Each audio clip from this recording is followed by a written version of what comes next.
In this video, I am going to tell how to split a single cable tray into two. For this, go to piping discipline. In this pipe splitting, select that split pipe by moving component. New pipe, click on split, select a bend.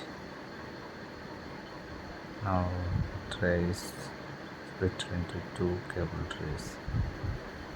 See, similarly we can split the number of cable trays. One tray into many cable trays. Thank you.